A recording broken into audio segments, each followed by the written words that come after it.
시편 50편 말씀입니다.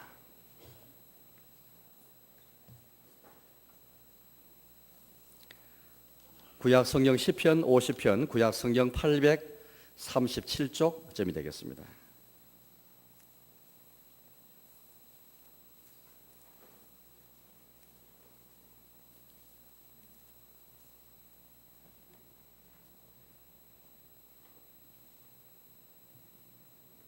시편 50편 말씀을 제가 봉독하겠습니다. 아삽의 시.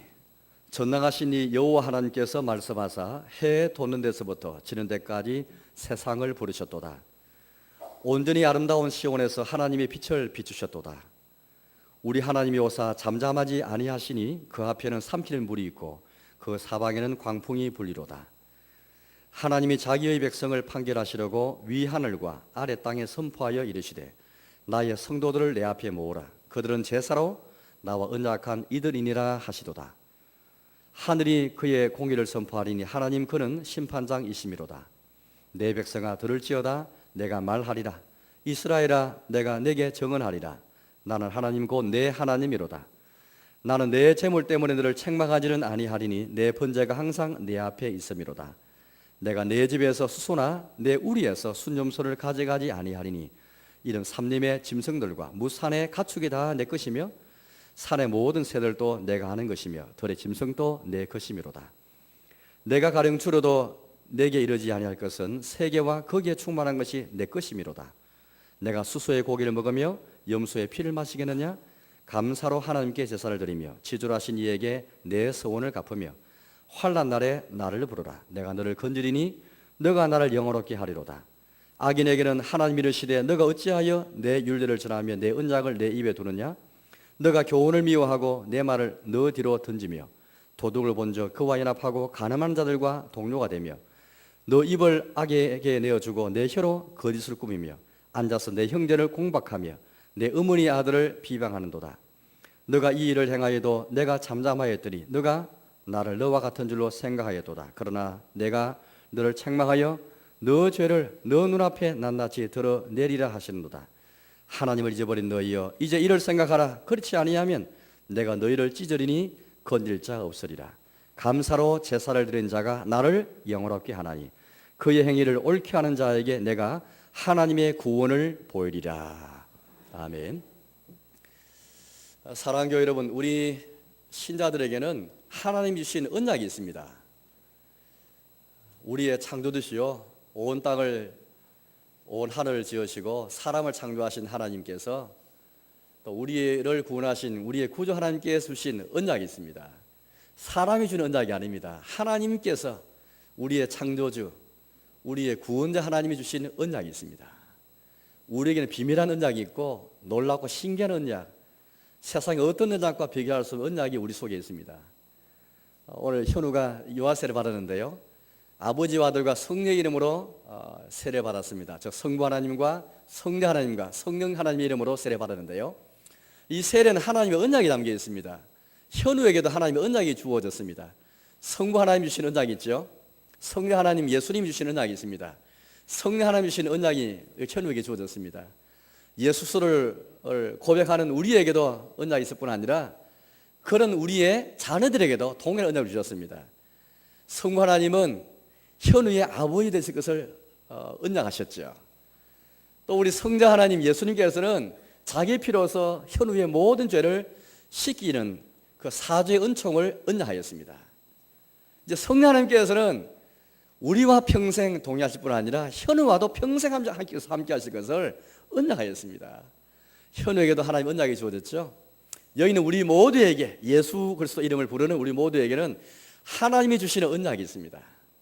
교회는 이 하나님 언약을 함께 받아서 언약의 백성이 되어서 아까 우리 십계명도 읽었지만은요, 이 말씀들은 1계명부터 10계명까지 말씀은 그냥 예사로운 계명이 아닙니다. 예사로운 그런 규정이 아닙니다. 세상에도 여러 가지 법칙이 있고 계명들이 있습니다. 이런 종교에도 이런 계명들이 있지만은 그러나 우리 기독교는 이 계명을 그냥 단순한 계명을 보지 않습니다. 윤리와 도덕 차원의 이상의 그런 계명입니다. 왜냐하면은 언약의 법이고 언약의 계명이기 때문입니다. 우리는 하나님 주신 언약 안에서 이 계명을 새롭게 바라봅니다. 새롭게 조명하는 것이죠. 구원받기 위해서 우리는 이 법을 지키는 것이 아닙니다. 구원받기 위해서 언약을 지켜서 구원받을 자는 아무도 없습니다. 도리어 절망이 이를 뿐입니다. 우리 십계명 오면서 우리는 더 그렇게 구원받을 수 없구나, 우리 힘으로는 구원받을 수 없구나 해서 깨달을 뿐이지 이 계명을 지켜서 구원을 이룰 자가 아무도 없습니다. 도리어 우리는 우리 힘으로 안 되기 때문에 이 계명을 온전히 순종하며 지키신 우리 구주 예수님 바라보면서 구주 예수님의 의를 바라보면서 믿음으로 예수님의 의가 우리에게 전가가 되어서 그 예수를 믿는 믿음으로 우리 어렵다고 보시는 은혜를 입을 뿐입니다. 이제 십계명은 우리에게 다른 차원의 십계명이죠. 바로 그것은 우리의 죄를 깨닫고 구주 예수님 찾게 만들고 이제는 감사의 차원에서 올 상반기 저를 이제 보내면서 상반기를 보내는 감사절 맞았는데요. 1년에 2번 감사들이 있습니다. 맥주 감사들인데 물론 우리는 보리 농사를 하지 않습니다. 우리 가운데 아무도 농사 짓는 사람이 없는 줄을 제가 알고 있습니다만은 그럼에도 불구하고 우리는 맥주 감사절 지킵니다. 비록 보리 추수를 하지 않지만은 우리의 노동과 우리의 직장과 우리의 일터에서 우리의 가정에서 우리의 수고에 하나 복 주셔가지고 열매를 맺게 하신 결실을 있게 하신 주님의 은혜에 감사하면서 만든 감사절을 저희가 받았지 않습니까?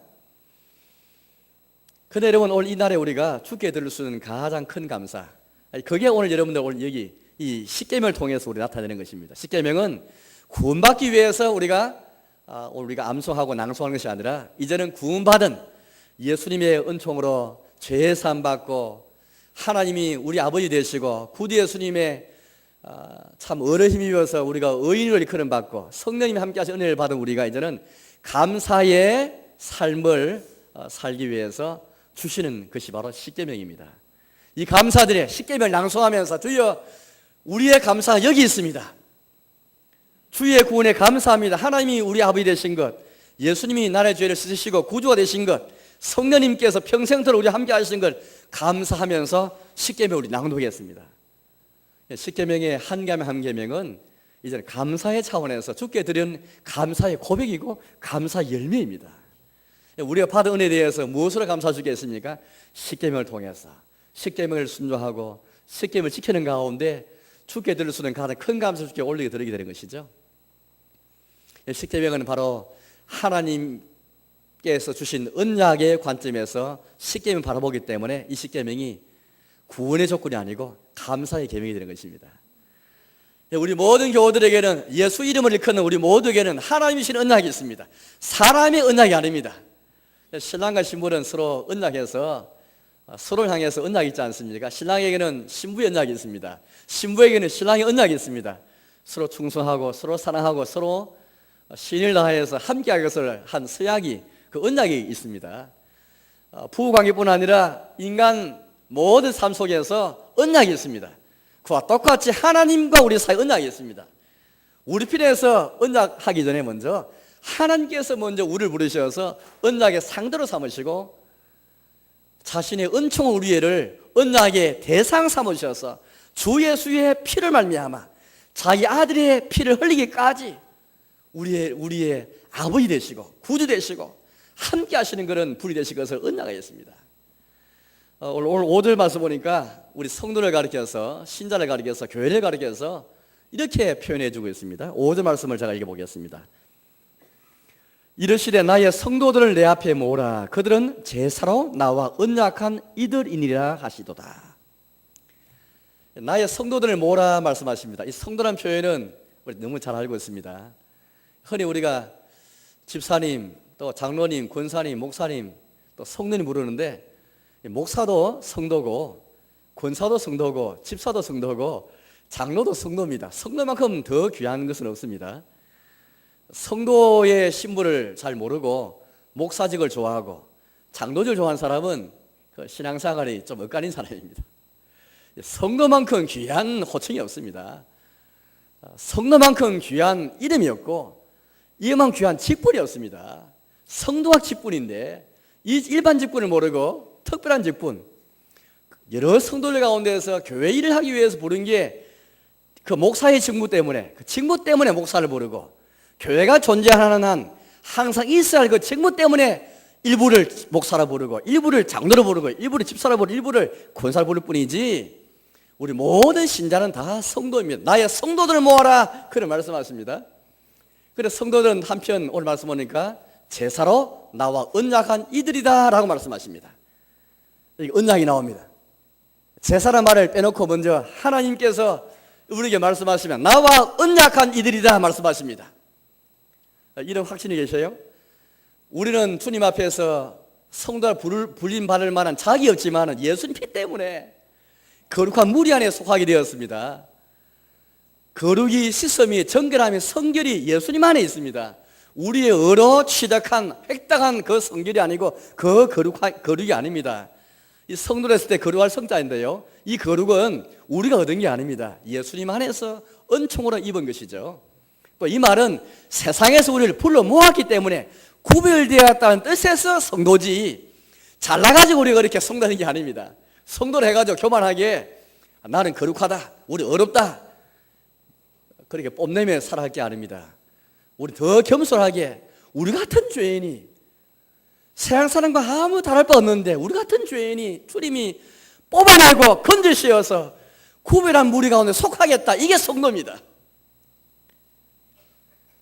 우리가 좀 더 잘나가지고 좀 착한 일을 많이 했기 때문에 성도가 아닙니다. 그렇게 생각하고 계시면 기독교의 복음을 잘 이해하지 못하는 경우입니다. 우리 기독교는 철저하게 우리의 거룩이, 우리의 어려움이 우리 자신에게서 나온 것이 아니라 예수님 안에서 주어진 하나님의 선물이요 하나님의 은총이 항상 우리 고백하고 있습니다. 성도라는 것은 주의 은총으로 세상 가운데서 주님의 선택받아가지고 예정을 입어서 주님이 따로 불러 모으신 교회 안에 속하게 하신 자들이 바로 성도들입니다. 나의 성도들이다 그렇게 말씀하십니다. 뿐만 아니라 나와 언약한 자들이다 라고 말씀하십니다. 이런 확신이 있습니까? 하나님의 언약이 우리에게 주어진 주님의 언약이 있는 자들인 것을 생각하고 있습니까? 하나님이 주신 언약이 있다는 걸 생각하면 우리 가슴이 설레입니다. 신부가 신랑이 각자가 한 그 서약과 언약을 생각하면 설레이듯이 성도들 예배드리러 올 때마다 하나님의 언약을 생각하면서 가슴 두근두근거리면서 오는 게 그게 공예배이고 그게 공예배에 임하는 자세이고 성도가 평상시 살아가는 자세가 바로 이 자세입니다. 특별히 제사로 나와 언약한 자들이다 이들이다 말씀하십니다. 이 말은 무슨 말일까요? 기독교의 핵심의 복음의 핵심은 언약인데요, 오늘 언약이라는 말이 여러 번 그렇게 나오고 있습니다. 우리 성도는 신자는 교회는 하나님과 언약을 맺은 주님의 언약이 있는 자들인데 특별히 제사를 통해서 언약을 맺었다라고 말하고 있고 이 하나님과 우리 사이의 언약이 제사를 통해서 표출되어지고 나타나게 되어 있습니다. 주님과 언약이 날마다 더 새로워지고 더 뜨겁고 더 순전하고 더 온전하고 더 이 견고한 언약이 끈이 이어져야 되겠는데 그것이 어디에서 나타나냐면 바로 제사입니다. 시내산에서 구약교회가 이스라엘 백성들이 하나님의 교회가 시내산에서 모세를 중심으로 해가지고 하나님과 언약을 맺었습니다. 하나님께서 친히 이들의 하나님이 되시기로 약속했지 않습니까? 언약을 맺었지 않습니까? 그것도 어떻게 했습니까? 동물을 잡아서 피 흘려서 제사 드리는 가운데 언약을 맺었습니다. 그 위에 모든 제사는 이 언약을 다시 새롭게 하고 갱신한 제사였습니다. 그 제물 드리더라도 그 제물 드린 것도 언약을 새롭게 하고 언약에서 나온 그런 제물이었습니다.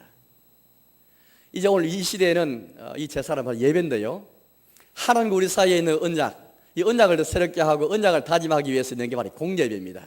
우리 개인 예배가 아니고 물론 개인적인 차원에서 나와 하나님과의 관계를 새롭게 하기 위해서 가정에서 예배드릴 수 있고 혹은 내가 골방에서 예배드릴 수 있지만은 오늘 여기 핵심은 교회의 공예배입니다. 오늘 교회는 이 땅에서 하나님의 언약이 주어진 그런 곳이고 언약을 같은 언약 안에서 같은 성령님 안에서 함께 아버지께 나아가는 이 공예배를 통해서 교회가 이 언약을 새롭게 하고 언약을 더 공개하고 더 견고하는 것입니다. 오늘 우리 공예배 드릴 때 하나님과 언약을 새롭게 하기 위한 그 마음을 가지고 그렇게 우리 공예배 임하고 있습니까? 제사는 결국, 공예는 결국 주님과 언약이 새롭게 나타나는 것을 표출하고 그 담은 형식이 바로 제사고 공예배입니다. 우리와 하나님 사이 언약이 어떤 것을 알기 위해서는 그 교회의 공예배 보면 잘 알 수 있습니다. 얼마나 하나님의 아들 예수의 피로 맺은 언약이 더 견고하고 얼마나 언약이 실체적인가, 그 알려면 그 교회 공력을 보면은 알 수가 있습니다. 이 교회는 언약 신앙이 확실한가, 주님과 맺은 언약이 끈이 견고한가, 튼튼한가, 얼마나 센가, 그걸 보려면 공력이 보면은, 공력이 많은 모두 순수산을 보면은 알 수가 있습니다. 오늘 하나님이 시편 50편 속에서 나의 성도들을 모으라 하시면서 이들은 나와 제사로 나와 언약한 이들을 말씀하시면서 이 어떤 어조를 보면은 굉장히 보통의 어조가 아닙니다. 그냥 평범한 어조가 아니고 하나님께서 조금 음성을 높이셔가지고 하시는 그런 어조로 우리가 보여집니다. 왜냐하면 나의 성도들 모으라 하실 때는 뭔가 좋은 말씀 주시기 위해 모으라 한 게 아니고요. 오늘 1절부터 쭉 말씀 보니까 하나님께서 이 백성을 꾸짖기 위해서 지금 모으라 그렇게 말씀하십니다. 얼마나 하나님이 지금 백성을 책망하냐면은 세상을 다 정의로 불러서 그렇게 지금 일을 하기를 원하십니다. 1절 말씀 읽어볼까요? 1절을 제가 읽어보겠습니다. 전능하시니 여호와 하나님께서 말씀하사 해 돋는 데서부터 지는 데까지 세상을 부르셨도다. 하나님이 자기 백성 모은 게 아니고요, 좋은 말씀 하려면은 자기 백성은 불러도 괜찮을 터인데 얼마나 하나님 마음이 갑갑하고 답답했으면은 온 세상을 다 불러가지고 해 돋는 데서부터 해 지는 데까지, 그러니까 온 세상, 여기는 온 세상 사람뿐 아니라 온 세상의 천지, 모든 이 산하, 이 우주 전체를 다 불러가지고 정인으로 삼으시면서 자기 백성을 뭔가 꾸짖기 위해서 일을 하기를 원하십니다. 하나님이 때로는 이처럼 자기 백성을 책망하고 자기 백성이 음정 말씀하실 때에는 저 산을 봐라, 강을 바라보아라, 바다를 바라보아라, 하늘을 바라보아라, 이들이 정인이지 않느냐, 온 세상을 정인으로 삼으시면서까지 우리 주시는 말씀이 있는 겁니다. 정인을 부를 때는 하나님께서 얼마나 자기 말이 신실하심을, 얼마나 이 상황이 엄중함을 우리에게 잘 보여주겠죠. 정인이 필요할 때는 어떤 때입니까? 말이 잘 안 통하고 뭔가 확정이 필요할 때는 정인을 부르지 않습니까? 하나님이 한두 사람 부르는 게 아니고 온 세상을 불러서 지금 정인을 삼으시면서까지 우리에게 하시는 말씀이 있는 겁니다. 그리고 하나님이 우리에게 임하실 때에 엄중하게 임하시는 모습을 우리 잘 보여주겠습니다. 하나님이 우리에게 임하시면 항상 구원입니다. 구원을 임하시고 은혜 가운데 임하시고 또 우리 복주기 임하시는데, 근데 오늘 장면은 그런 장면이 아닌 것 같습니다. 2절 말씀을 제가 읽어보겠습니다. 온전히 아름다운 시온에서 하나님이 빛을 비추셨도다. 3절입니다. 우리 하나님이 오사 잠잠하지 아니하시니 그 앞에는 삼키는 불이 있고 그 사방에는 광풍이 불리로다. 4절입니다. 하나님이 자기 백성을 판결하시려고 위 하늘과 아래 땅에 선포하이르시되. 하나님께서 지금 잠잠하지 않으시는 가운데 지금 잠잠하게 세면 음성으로 때로는 우리에게 다가오실 때 있는데, 오늘 장면은 그런 장면이 아닌 것 같습니다. 세면 음성이 아니고 사나운 광풍과 산편한 불 가운데서 하나님이 임재하시는 겁니다. 때로 하나님은 우리 가운데 임재하실 때에 자연현상을 수반해서 임재하실 때가 있습니다. 자연현상 바라볼 때 그냥 예사로 바라보면 안 됩니다. 삼키는 불이 있고 사나운 광풍이 있으면은 우리 주님이 어떻게 임재하신지를 잘 생각하면서 그렇게 우리가 신중하면서 경건하게 주를 바라봐야 되지, 자연현상 바라보면서 덤덤하게 넘어가서는 안 됩니다. 하나님 우리에게 어떻게 임하실지, 어떻게 오실지를 잘 생각해야 됩니다. 때로 하나님은 잠잠하지 않으시는 가운데 우리 임하실 때가 있습니다. 때로는 우리가 속삭이시면서 세미한 음성을 들으시면까지 오실 수도 있지만은 항상 하나님은 그렇지 않습니다. 오늘 하나님께서 왜 우리에게 잠잠하지 않는 가운데 사는 광풍을 동반해서 삼키는 불을 동반해서 우리가 오시는 것입니까? 자기 백성을 판결하기 위해서 위 하늘과 아래 땅에 선포하여 말씀하시되 내 성도들을 모으라, 이들은 제사로 나와 언약한 이들이다 라고 말씀하십니다.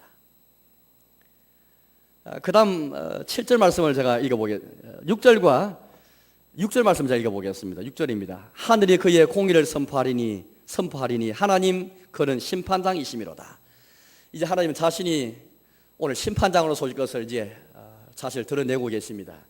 잠잠하지 않는 가운데 오시면서 심판자로 오시면서 자기 백성을 판결하게 오시는 것이죠. 그런데 여러분, 하나님께서 왜 심판장으로서, 때로는 우리 구원자가 아니라 왜 심판장으로서, 왜 판결하기 위해 오시는 것일까요? 왜 성도들 모으기를 원하시는 것일까요? 왜 이런 모습으로 오셔서 우리에게 지금 말씀하기를 원하시는 것일까요? 어디에 문제 있는 것일까요? 그 힌트는 아까 성도들을 가리켜서 한 그 말씀, 제사로 나와 언약한 이들이다 하나님 말씀 속에서 이미 힌트가 나와 있습니다. 오늘 하나님께서 왜 그냥 성도들이라 말씀하시지 않고 거의 그치지 않고 왜 더 나아가서 더 첨가해서 이들은 제사로 나와 언약한 이들이라 왜 말씀하는 것일까요?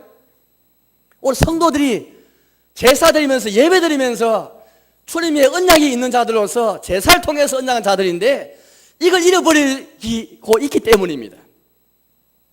먼저 우리 신앙생활에서 우리 성도들이 제사를 통해서 하나님과 언약을 이루는 것을 잊어버리면은 예배가 문제가 있어지고 예배가 무너지고 제사가 무너지고 하나님을 잊어버린 것이 되고 맙니다. 22절 말씀을 제가 읽어보겠습니다. 22절인데요. 하나님을 잊어버린 너희여 이제 이를 생각하라 라고 말씀하십니다. 하나님을 잊어버린 너희여. 오늘 이 성도들이 이스라엘 백성들이 주님 앞에 나올 때 제물을 드리지 않은 것이 아닙니다. 수소도 드리고 염소도 드리고 양도 드렸습니다. 주님 앞에 나올 때 빈손으로 나온 게 아닙니다. 빈손으로 오지 않고 주님께 드릴 제물이 많았습니다. 제사가 있었습니다. 제사 순서가 있었고 절차가 있었습니다. 형식을 갖추었고 규모를 갖추었습니다. 그런데 뭐가 문제입니까? 그런데 왜 주님께서 제사도 드리는데 제물도 드리는데 왜 하나님께서 말씀하시는 하나님 잊어버린 너희여라고 왜 말씀하십니까? 여기 핵심이 있습니다. 제사로 나와 언약한 자들이다 말씀하시는데 제사가 있었지만은 하나님의 언약 가운데에서 제사를 드리지 못했기 때문입니다. 제사의 규모는 갖추었지만은 제물은 있었지만은 그 가운데 주님이 주시는 언약 가운데서 언약을 생각하면서 가슴 두근거리면서 제사로 나와 언약한 자의 말씀을 깊이 생각하면서 제사 속에 하나님의 언약이 드러나고 하나님의 언약 속에서 제사가 나타나는 이 사후관계가 잘 갖추는 가운데 나타난 그 제사인가 그 예배인가 이게 문제이기 때문입니다. 제물만 드리면은 예배 순서만 갖추면은 그 예배가 되는 게 아닙니다. 제물만 드리는 데에서 예배가 되는 것은 아닙니다. 우리가 봉헌 순서에 있어서 헌금만 드리는 데에서 그 예배가 되는 게 아닙니다. 오늘 맥주 감사를 말하는데 오늘 예배를 드리는 데에서 우리의 감사절을 보낸 것이 아닙니다. 오늘 하나님께서 우리에게 이 제사를 말씀하실 때 그냥 제사가 아니고 제사로 나와 언약했다라고 말씀하십니다. 하나님의 언약 속에서 제사를 받지 못하면은 또 주님의 언약 속에서 제사를 향하지 못하면은 여기에 문제가 있는 겁니다. 결국은 여기에는 주님과 이들 사이에 있는 언약의 제 기능을 발휘하지 못한 것이 이들의 문제였습니다. 제사를 드려도 제물을 드려도 핵심은 주님과 우리 사이의 언약인데 예수의 피로 맺은 그 언약인데 그 언약의 힘이 제사를 이끌어가고 제사의 동력을 이끌어가야 되는데 제사 속에는 하나님의 언약이 없이 껍데기만 있는 겁니다.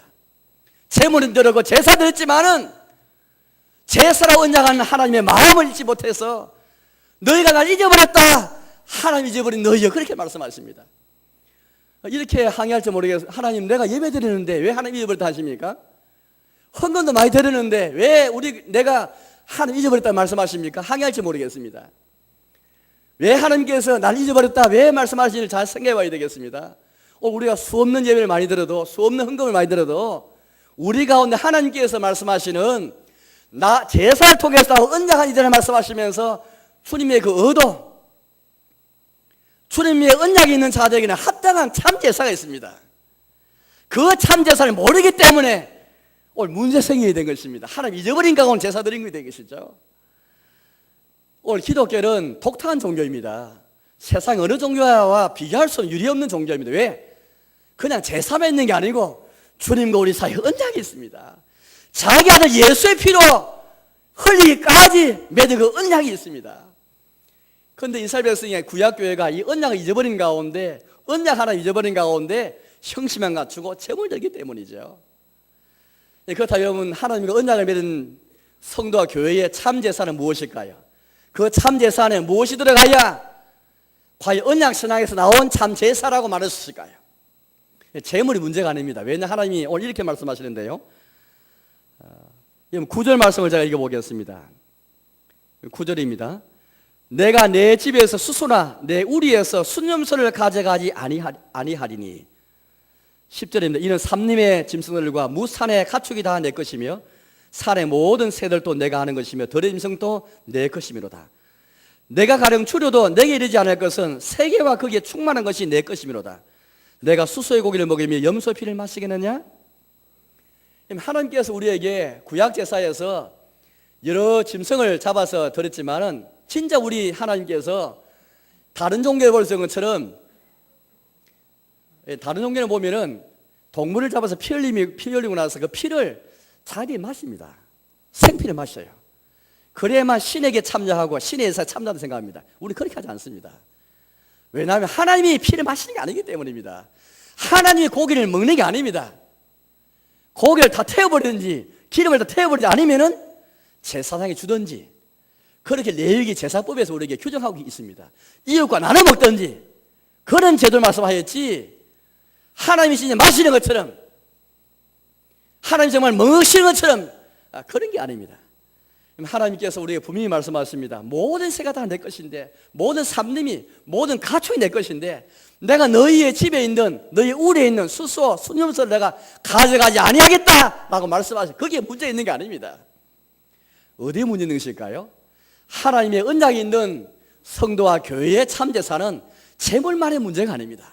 그 안에는 주님의 언약을 경신하고 새롭게 하는 차원에서 있어야 할 참제사의 구성 요소가 있는데, 그 세 가지를 우리에게 말씀하십니다. 14절과 15절 말씀을 제가 읽어보겠습니다. 14절 15절입니다. 감사로 하나님께 제사를 드리며 지존하신 이에게 내 선을 갚으며 환난 날에 나를 부르라. 내가 너를 건지리니 너가 나를 영화롭게 하리라. 오늘 여기 보니까 하나님의 언약이 있는 자들, 교회의 공예배에서 정말 있어야 할 요소 세 가지를 말씀하십니다. 하나는 감사입니다. 두 번째는 소원을 갖는 것입니다. 세 번째는 환난 날에 주님을 부르는 것입니다. 이 세 가지가 있어야만, 이것은 경건의 측면에서 본다면 내면적 경건입니다. 오늘 이스라엘 백성의 경건은 거짓 경건이었습니다. 왜냐하면 겉으로 볼 때는 재물이 있고 제사 있지만은 내면적인 경건이 없었습니다. 내면에서, 마음에서 감사의 마음이 없습니다. 감사의 사람 말은 감사의 마음을 가지고 감사의 말을 하는 것입니다. 재물 드리라도 주를 향한 감사의 마음이 없습니다. 상반기 동안에 우리가 만약에 하나님이 우리 가정에 복 주시고 우리 노동에 복 주셔가지고 우리 직장에 복 주셔서 아이들 복 주셔서 이런 열매가 있는데, 오늘 여러분들이 헌금을 드릴 때에 우리 마음에 이런 주님을 향한 감사의 마음이 없으면은 제사로 나와 언약한 자들이라고 말씀하신 하나님을 잊어버리는 것입니다. 그건 이방 종교, 세상 종교와 다를 바가 없습니다. 우리 기독교는 하나님의 언약 속에서 제사도 예배드리기 때문이죠. 그래서 감사의 제사가 중요합니다. 우리는 상관없이, 내 마음은 상관없이 재물만 딱 드리는 것, 그건 이방 종교에 할 수 있습니다. 그러나 우리 기독교는 그렇지 않습니다. 기독교는 내 마음을 드리는 것입니다. 마음을 드리면 재물 드려야 되죠. 그런데 오늘 이들에게는 감사의 마음이 없는 겁니다. 감사의 말이 없는 겁니다. 두 번째, 소원을 갚는 것입니다. 구약의 제사 드릴 때에 그 재물을 드릴 때 그 재물의 의미는 감사의 표시이기도 하지만은 소원을 갚는 차원에서 재물을 드리게 됐습니다. 하나님의 구원이 너무나 고맙고 주님이 은혜 주시고 주님이 응답하셔가지고 내가 맹세합니다. 하나님, 내가 이번에 수소를 바치겠습니다. 하나님, 이번에 내가 내 밭을 바치겠습니다. 아나니와 삽비라처럼 주님께 교회의 나눔을 위해서, 온 성도가 서로 교제하기 위해서 내 재산 바치겠습니다. 결심합니다. 맹세하고 서원합니다. 우리 기독교인에게 맹세 서원은 아주 중요한 요소입니다. 우리 신앙고백서에서 이걸 다루고 있지요. 오늘 많은 분들이 맹세와 서원을 하지 않고 결심이 없이 신앙생활 할 때가 많은데 이거 옳지 못합니다. 우리 주님 앞에 때로는 서원도 하고 맹세도 하고 결심도 해야 됩니다. 주 앞에 나와서 왜 헌신하면서 왜 결심이 없습니까? 왜 서원이 없습니까? 왜 맹세가 없습니까? 아무런 마음도 없이 주님의 은혜에 감사해서 주의 사랑에 감사해 서원도 없고 맹세 없으면 신앙생활에 열심이 없는 겁니다. 그런데 문제는 이겁니다.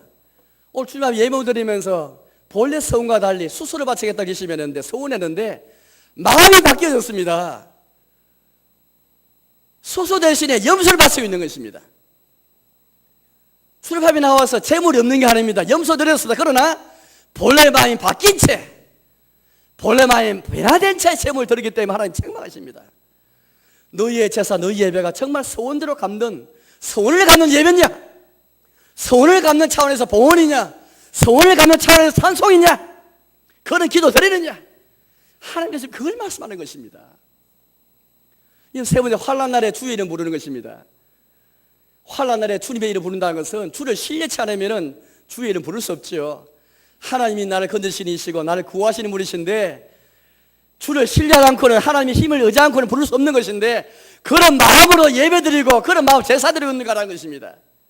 하나님 의지하지 마음도 없이, 주를 신뢰하는 마음도 없이 주의 이름 부르지 않으면서 제일만 딸랑 드리는 것, 그 예배소에 참석하는 것, 그런 예배, 제사를 통해서 나하고 언약한 자들인데, 너희가 나의 언약이 제사를 통해서 표현되어지고 나타나야 되는데, 제사 가운데 하나님 언약이 되고 하나님 언약은 제사 통해 나타나야 되는 것인데 그런 제사냐라고 말씀하는 것입니다.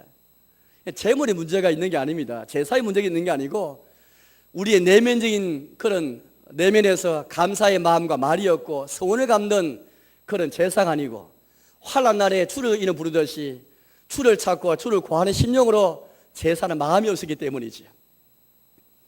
이제 우리 자신 한번 돌이켜보십시오. 우리 어떻습니까? 우리 이 시간에 이 감사의 주 앞에 나와서 예배 드릴 때에 감사는 마음이 충만하고 감사의 마음이 있고 소원을 갚는 차원에서 이 감사들 예배를 드리고 또 주의 이름 부르는 심령을 가지고 주님을 찾는 심령으로 환난날에 건지시고 구원하시는 하나님의 이름을 부르면서 예배드리고 제사드리고 있습니까? 이게 없으면 기독교의 특성인 언약이 주어진 자들의 제사가 되지 못, 참제사가 되지 못합니다.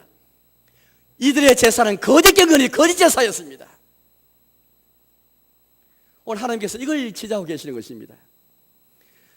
오늘 이제 후반부 말씀 보니까 한 가지 더 말씀하십니다. 하나님께서 이들의 거짓 경건을 두 번째 차원에서 말씀하시는데, 이들의 입술에는 율례가 있고 언약이 항상 언약에 관한 말은 있습니다. 그런데 그 언약에 합당한 삶이 없는 겁니다. 하나님의 언약에 주은 자는 제사를 통해서 나타낼 뿐 아니라 동시에 삶을 통해서 그의 행위를, 자기 행위를 옳게 하는 자입니다.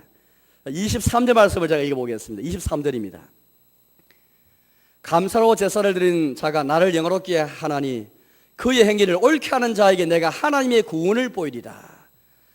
23절 마지막 절 말씀은 오늘 시편 50편의 말씀을 두 가지 포인트를 잘 그렇게 요약해서 우리 말씀하고 계십니다. 전반부는 비록 소원을 갚는 것도 말씀하시고 환난날에 주의 이름 부르는 것도 말씀하시지만 전체적으로는 감사의 제사를 드리는가라는 것입니다. 우리의 제사 속에 참 제사라면은 감사의 제사가 있는가? 두 번째는 자기의 행위를 옳게 하는 자인가?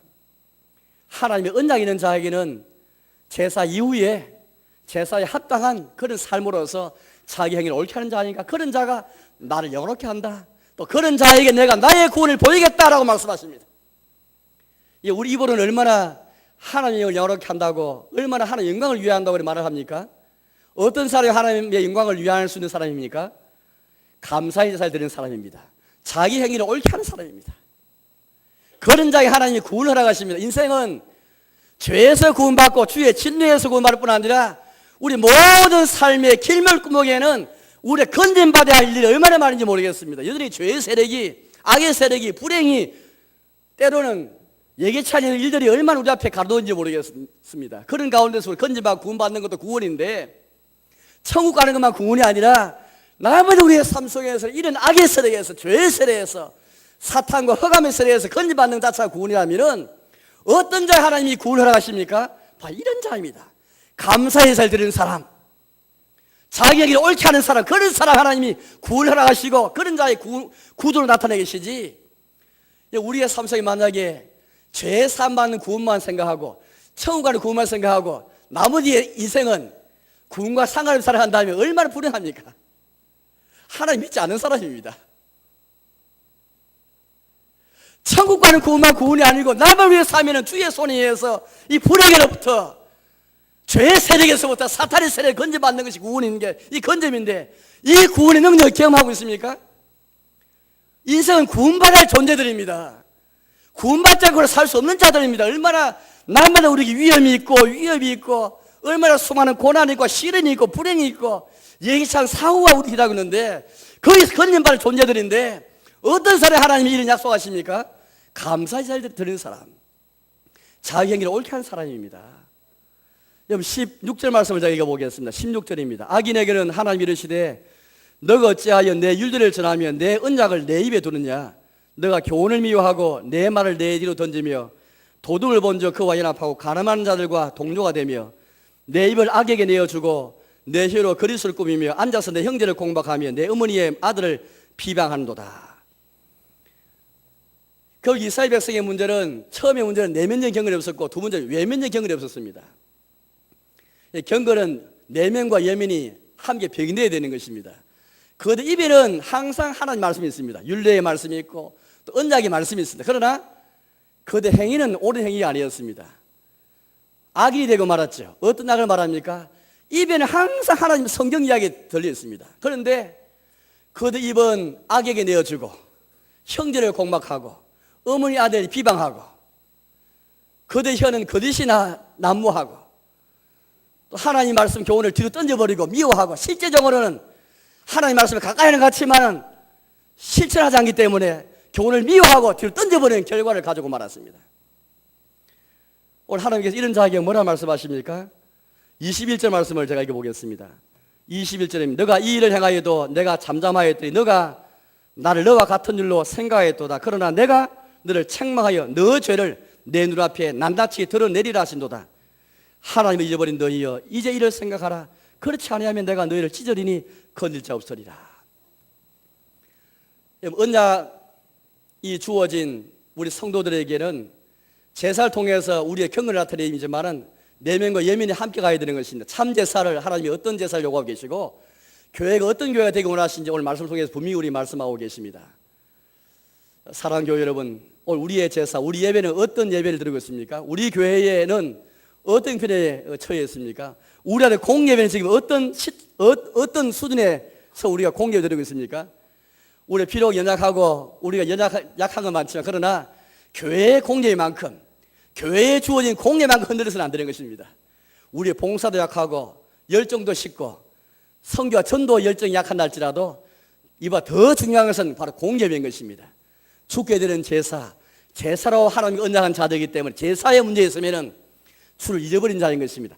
하나님을 잊어버린 너희여 왜 하나님께서 자기를 잊어버렸다라고 말씀하고 계십니까? 참 제사가 되지 못하기 때문이죠. 참 경건이 없었기 때문인 것입니다. 그것 때문에 하나님께서 내가 널 찢어버리겠다 이를 생각하라. 거짓자 없으리라. 누가 날 영원하게 하는가? 내가 그런 자의 구원을 보이겠다는 말씀하실 때 어떤 말씀을 우리 주기 원하십니까? 이제 말씀 맺도록 하겠습니다. 사랑하는 교회 여러분, 우리는 맥주 감사주를 맞아서 감사에 관한 말씀을 함께 살펴보았습니다. 동시에 참제사가 무엇인가 예배가 무엇인가를 보았습니다. 여기는 개인 예배 이전에 교회에 있는 공예배입니다. 공예배 흔들리면 하나님 잊어버린 것입니다. 주의 언약이 교회에서 상실되는 것입니다. 언약의 표가 세례를 통해 성찬을 통해서 언약 표가 있지만은 언약의 능력이 상실되는 것입니다.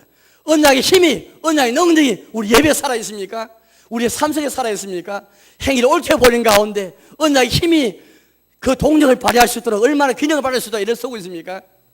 이스라엘 백성의 문제는 하나님과의 언약이 제 기능을 발휘하지 못하기 때문이죠. 제사에서 삶에서 발휘하지 못하기 때문인 것입니다.